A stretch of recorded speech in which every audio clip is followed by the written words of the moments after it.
Mesdames et messieurs, bonsoir et bienvenue sur les ondes de votre chaîne privée Sahel TV pour ce premier numéro de votre nouvelle émission L'Entretien. L'Entretien, 30 minutes pour convaincre, 30 minutes pour vous convaincre. Et pour ce premier numéro, nous recevons le maire de la commune de Rosso, Monsieur Sidi Diarra. Monsieur le maire, bonsoir. Merci. Bonsoir. Merci d'avoir accepté notre invitation. Et je partage également ce plateau avec Monsieur Baye Omar Niass. Monsieur Niass, bonsoir.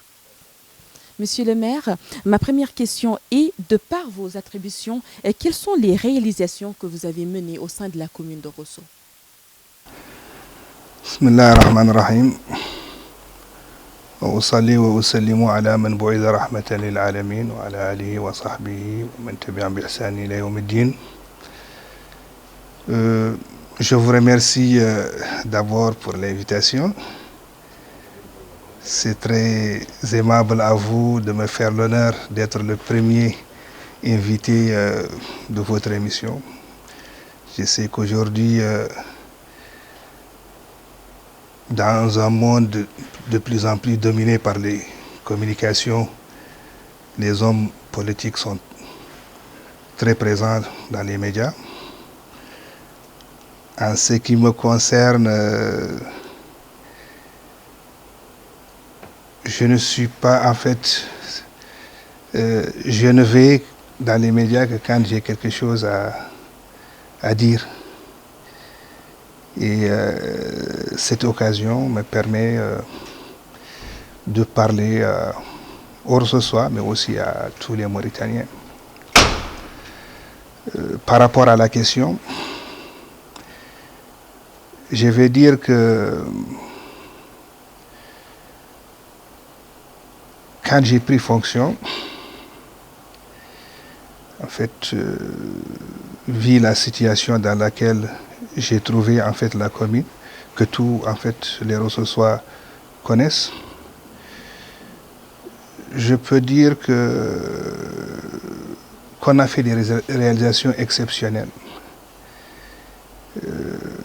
Je peux même dire que, vu le temps,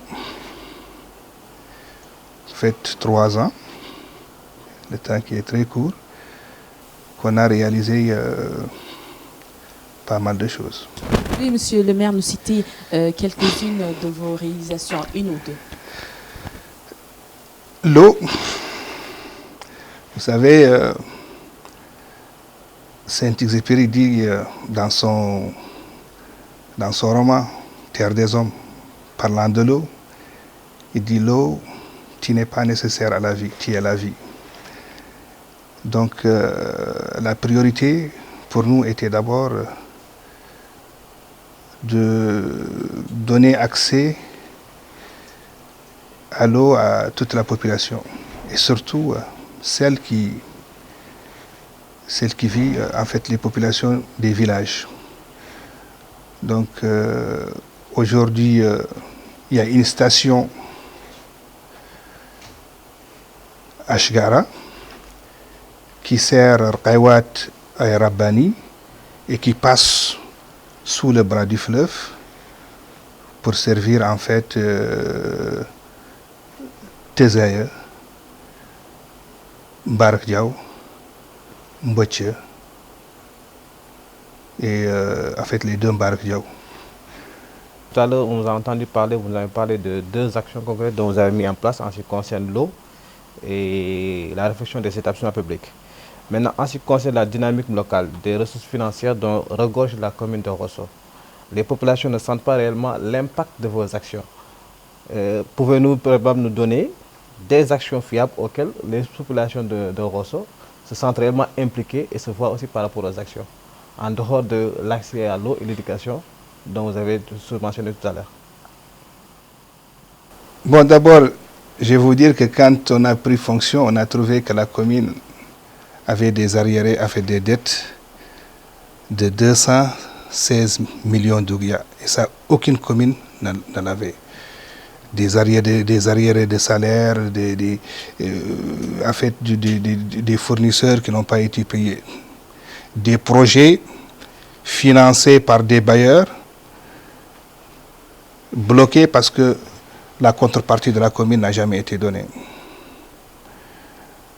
Et aujourd'hui, vous voyez, en 3 ans, aujourd'hui, on a un excédent budgétaire de plus de 100 millions d'ouguiya. Plus de 100 millions d'ouguiya. C'est pourquoi là, on est en train de vouloir faire en fait plusieurs projets. Vous savez, c'est facile de critiquer. Moi, j'aime bien. C'est quand on me critique, c'est là où je fais mieux mon travail.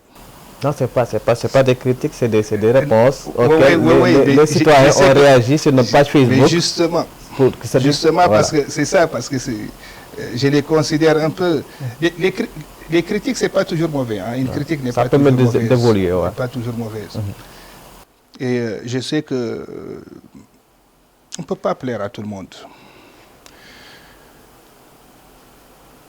Et je sais que quand vous dites des réalisations qui ont des impacts sur les populations, moi je ne pense pas qu'il y a mieux que l'eau. Je pense qu'il n'y a pas mieux qu'à l'ouverture des écoles qu'on vous appelle, que le gouverneur vous appelle, le HACOM vous appelle, le bureau des parents vous appelle, vous disent on a 600 élèves, on peut pas, leur école est délabrée à cause de l'inondation et tout ça, on n'a pas là où les loger, on n'a pas là où les... Et que la commune, en 2 mois, construise une école pour faire, en fait, pour loger ces 600 élèves. Ça, on l'a fait l'année dernière et on l'a fait encore cette année. Donc, je sais que les parents de ces élèves, aujourd'hui, je sais que c'était les derniers jours de l'entrée en 6e. Ça m'a trouvé ici à Nouakchott, mais je sais que si j'étais par exemple à Rosso, les populations seraient très contentes de me voir parce que leurs enfants ont pu faire l'entrée en 6e, parce qu'on leur a fait en fait des écoles. En dehors en fait de l'eau, vous savez, d'abord, la commune compte plus de 170 employés. Et vous venez, et parmi les 100, quand vous venez, vous trouvez que parmi les 170, en fait, exactement, c'était 176 employés. Personne n'avait le bac.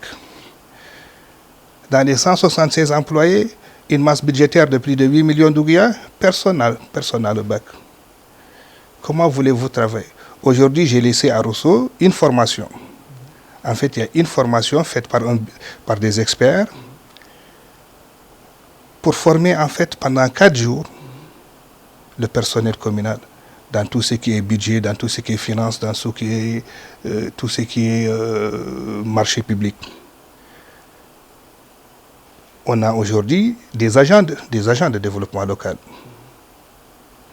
Donc, c'est-à-dire qu'au moins aujourd'hui, on a des licenciés, mais qui ne vont pas rester longtemps, des maîtrisards, parce que les salaires est maigre par rapport en fait au marché. Donc, quand vous venez, vous trouvez tout ça. C'est d'abord difficile, et avec des salaires, parce que quand on est venu, ce qui n'est même pas, ce qui est en fait des salaires de 20, 25 000. Il y avait plus de 100 employés qui n'avaient pas le SMIC. Aujourd'hui, il y avait des retraités, il y avait 17 retraités. De fait, 17 retraités qui avaient travaillé jeunes, ils sont partis à la retraite, ils n'ont jamais touché de pension. Parce qu'il y avait des arriérés de 86 millions. De 86 millions arriérés, en fait, impayés à la caisse. Monsieur le maire, vous avez dit tout à l'heure que ces salariés ne vont pas rester longtemps par rapport en fait aux maigres revenus qu'ils touchent, aux maigres salaires qu'ils touchent au sein de la commune. Et malgré toutes ces formations que vous apportez, pourquoi ne pas essayer d'augmenter leurs salaires et les retenir à la mairie? Mais justement, c'est ce qu'on essaie de faire. Il faut les former d'abord. Parce qu'en fait, ce n'est pas tout le monde. Il y a quelques cadres qu'il faut retenir. Et pour les retenir, il faut les former. Et il faut aussi, c'est même leur droit, qu'ils aient, le même salaire légal, dû à leur diplôme. Et donc là, ils sont en formation. Là, c'est la première formation réelle qu'ils sont en train de faire. Et après, nous serons obligés, de voir ceux qui peuvent accompagner, la commune dans son développement, pouvoir leur donner, de bons salaires pour qu'ils puissent continuer. Monsieur le maire, selon votre dernière sortie, vous avez des problèmes avec votre conseil municipal. Quelle est votre relation avec le pouvoir central, en fait? Il faut dire que c'est vrai, on a eu certains blocages administratifs et politiques. Mais tout s'est du passé aujourd'hui. Moi, je suis un homme qui regarde vers l'avant. J'essaie d'imaginer l'avenir. J'essaie d'imaginer l'avenir plutôt que ressasser le passé. Aujourd'hui, on a plusieurs projets. On va lancer plus de 20 projets. On va financer plus de projets avec les moyens de la commune. Et donc, je pense que dernièrement, il y a eu quelques changements qui vont nous permettre de travailler sans blocage. Les relations sont de bonnes relations. Et surtout, j'ai toujours eu de bonnes relations avec les hakim et les walis qui se sont succédés. J'ai toujours eu de bonnes relations. Parce qu'en fait, nous comprenons bien que la relation qui doit exister d'abord, qu'il y a une relation de tutelle. La commune, elle est autonome financièrement et administrativement. Mais il faut collaborer. Et j'ai toujours eu une intelligente relation avec eux et qui continue.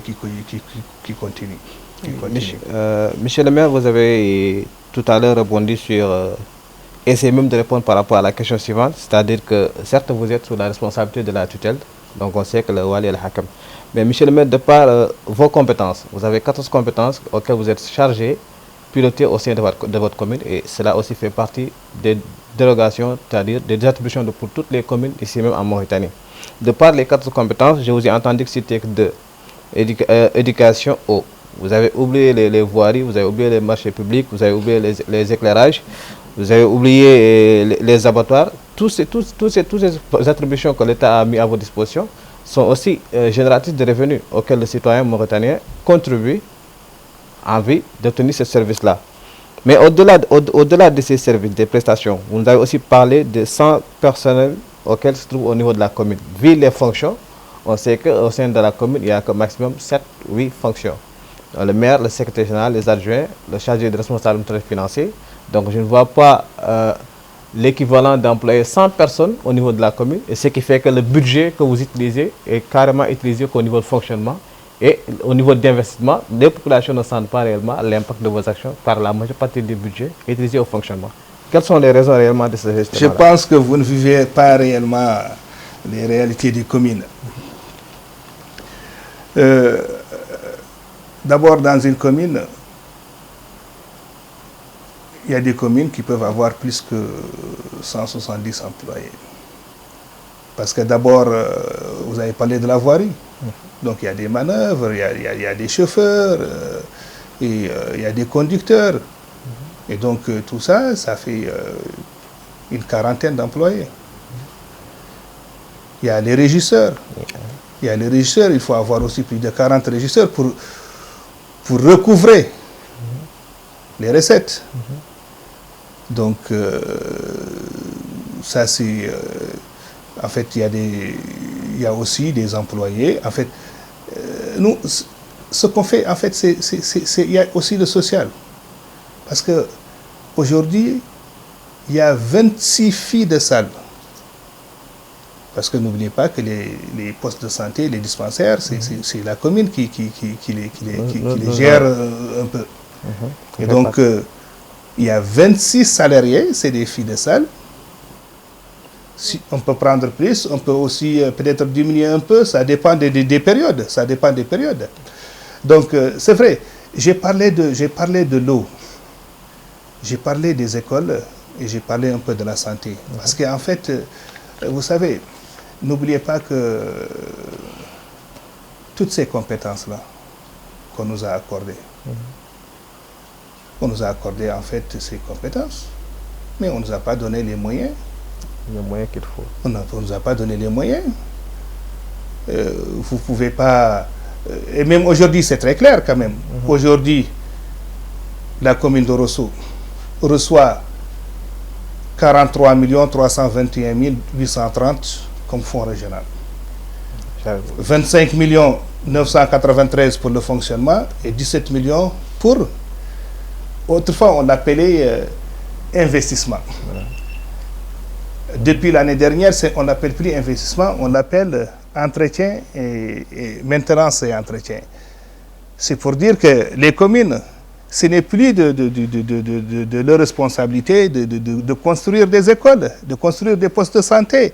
Ce n'est plus c'est juste réfectionner, c'est juste réhabiliter. Mais malgré ça, vous le faites? Malgré ça, oui. Malgré ça, j'essaye. J'essaye en tant que gestionnaire, en tant qu'homme d'affaires, de faire de sorte que mon budget d'investissement soit plus de 50% du budget en fait réel. Monsieur le maire, parlant de population, concernant en fait la problématique des jeunes, les jeunes rossosois se sentent en fait trahis. Oh. Pourquoi? Parce que d'abord, ils pensent que la commune est là pour régler tous leurs problèmes. Et quand ce n'est pas réglé, ils oublient qu'ils ont un ministère de la jeunesse et du sport et qui doit s'occuper de beaucoup de leurs problèmes. Et ils pensent que c'est le maire, bon, parce que c'est l'élu, et donc c'est lui qui remplace l'État. Nous ne remplaçons pas l'État. Nous sommes juste... Vous êtes un représentant de l'État. En fait, nous sommes juste un service de l'État. Nous sommes juste un service de l'État, on essaie de faire. Pourquoi d'ailleurs ça? Vous avez parlé tout à l'heure de sport, de ministère et autres, mais pourquoi, à part la coupe du maire que vous organisez, pourquoi les infrastructures en fait ne sont pas réfectionnées? En fait, l'État a voulu participer en mettant en fait, en essayant de construire une maison de jeunes au PK7, un stade au PK7. Et là, vraiment, je déplore en fait cette situation parce que depuis qu'on a creusé en fait la fondation, le tout s'est arrêté. Et je sais que c'est toujours un problème de l'entrepreneur, un problème de contrat, un problème de l'entrepreneur que ça se sera fait, mais bon. Il faut dire que quand même que la première pierre et pour le stade et pour la maison de jeunes ont été placées en fait en début de 2014 et ça s'est arrêté. Bon, ça il faut... en tout cas, je sais qu'à Rosso, les gens ont besoin d'infrastructures et ça c'est vrai. Mais bon, mais on ne peut pas tout faire en même temps. On ne peut pas tout faire en même temps. Il faut choisir. Il faut choisir et il y a des priorités. Et moi, j'ai choisi en fait, l'eau, j'ai choisi la santé, j'ai choisi les écoles parce que en fait, pour moi, c'est vraiment très important et ça ne peut pas attendre. Oui, mais là où je voulais en venir, c'est-à-dire que le CCC n'est qu'un organe consultatif. Ils n'ont pas de pouvoir par rapport au conseil municipal. Donc, oui, justement, ils n'ont pas de pouvoir. Voilà. Mais vous savez... Mais en ce qui concerne dans le cadre maintenant des pratiques de la bonne gouvernance, si réellement c'est le conseil municipal déjà qui est un peu en retrait par rapport à... qui devait vous soutenir de par vos actions, c'est-à-dire qu'il faut que les élus locaux changent de posture. Au-delà de votre casquette en tant qu'élu, mais arrivé à la commune, il n'y a plus de je suis de tel parti ou tel parti. Vous êtes là en tant que représentant des citoyens, donc censé collaborer pour élaborer des politiques et programmes exécutés en vue de satisfaire les besoins de la population. Mais s'il y a maintenant ce conflit d'intérêts au sein de votre commune et que la population n'est pas concernée, n'est pas sensibilisée par rapport aux défis qui existent au niveau de la commune et que le CCC n'est qu'un organe consultatif, des fois, ces projets, ces aspirations peuvent être carrément rejetés par le maire ou bien par le conseil municipal. Donc le citoyen n'a pas un moyen de contrôle, or il a le droit et le devoir de contrôler toutes les actions que fait la commune. Donc pour vous, quels sont les mécanismes? Dieu merci, le conseil municipal n'a jamais rejeté une proposition du CCC. Mais aussi, il faut le dire, à Rosso a un conseil municipal, en fait, mixte. Au départ, on a essayé de travailler avec tous les conseillers. C'est pourquoi là, on avait 5 adjoints qui étaient tous présents à la commune, en fait, qui travaillaient en plein temps. Et on travaillait d'une façon collégiale. Mais vous savez, il y a toujours, même dans les partis politiques, même dans les gouvernements, à des moments, le parti au pouvoir travaille avec les partis d'opposition.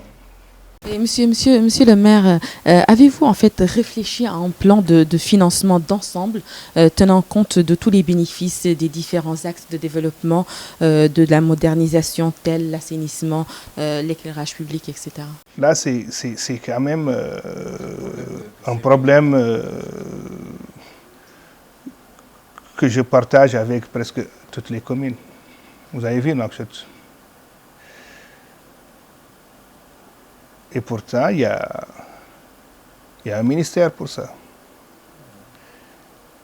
Et dans chaque région, il y a un délégué régional pour ça.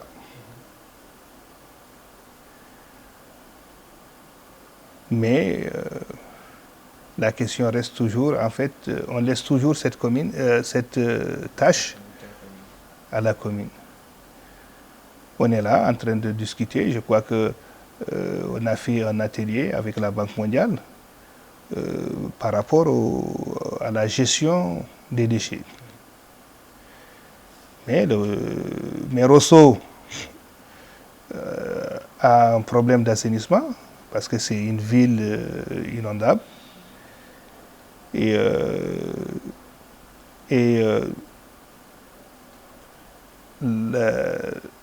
ça s'appelle l'ONAS, je crois, qui a visité 2 fois Rosso et qui a vu en fait la situation et qui a promis de nous aider. Et donc on attend. Dernièrement, le Wali m'a interpellé pour me dire, parce qu'on voulait avant la pluie essayer de nettoyer un peu les caniveaux et tout ça. Le Wali m'a interpellé pour me dire que le ministère veut nous aider. Et on a écrit une lettre au ministère. Ça fait quand même plus de 2 mois et on est en train d'attendre et c'est bientôt l'hivernaire. Donc je lance un appel aux autorités concernées. Rosso, c'est une ville inondable. Et c'est une chose qui se répète tous les ans. Et donc, et bientôt, en fait, une partie de la Mauritanie a commencé déjà à recevoir de la pluie. ce sera le tour de Rosso bientôt. Nous lançons un appel d'urgence pour que, en fait, les autorités concernées puissent venir nous aider à trouver une solution à ce problème d'assainissement. Alors, avant de finir avec toute dernière question, d'abord un plaidoyer pour les jeunes de Rosso qui demandent réellement votre appui en vue de mieux aussi changer la situation que vit la commune de Rosso. Donc sur ce, ils vous ouvrent les bras, comme vous venez de le dire tout à l'heure en ce qui concerne les problèmes d'assainissement. Je pense que c'est l'idéal de s'appuyer aux associations de jeunes qui essaient aussi un peu d'assainir leur quartier. Donc je pense avec l'appui de la commune de Rosso, cela aussi pourra aussi pérenniser les activités de la commune. Mais Michel le maire, au-delà de toutes les actions que vous avez à mener au sein de la commune de Rosso par rapport aux difficultés que vous avez énumérées tout à l'heure, le déficit de paiement de l'ensemble du personnel de la commune, les réalisations que vous avez faites, quel bilan faites-vous concrètement par rapport à vos 5 ans de mandat? Qu'est-ce que la commune, les populations de Rosso peuvent retenir du passage de M. Sidi Diawara? Qu'est-ce qu'on peut retenir concrètement? Bon, je vais vous dire par rapport en fait, par rapport aux associations, par rapport à ceux qui veulent aider la commune. Les portes de la commune sont ouvertes. Aujourd'hui, il n'y a pas en fait, on a énuméré plus de 43 ONG qui sont dans des réseaux et elles ont toutes des protocoles d'accord avec la commune. Et la commune n'est pas une entreprise. Donc tout ce que la commune veut réaliser, c'est par le biais, en fait, la commune peut financer et ce sont ces ONG-là qui vont travailler. Par exemple, la ville de Rosso est connue par ses moustiques. C'est pourquoi il y a beaucoup de Rossois qui ne viennent pas très souvent à Rosso. Donc, maintenant, il y a des ONG. On a décidé, et ça avait commencé, que tous les mois, en fait, il y a au moins 2 ONG qui font faire pendant 4-5 jours, en fait, ce qu'on appelle une campagne de démoustication. C'est ça. Donc, ça, c'est faire travailler, c'est en fait, c'est faire participer ces jeunes-là, mais aussi par rapport au prélèvement des ordures. On a divisé la zone à Rosso en 25 zones. Dans chaque zone, il y a un bureau. C'est ce qu'on appelle chez nous le CAC, CAQ. C'est les communautés d'assainissement de quartier.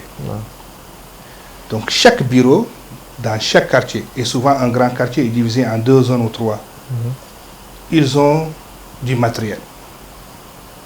Donc 5 brouettes, une dizaine de râteaux et des pelles.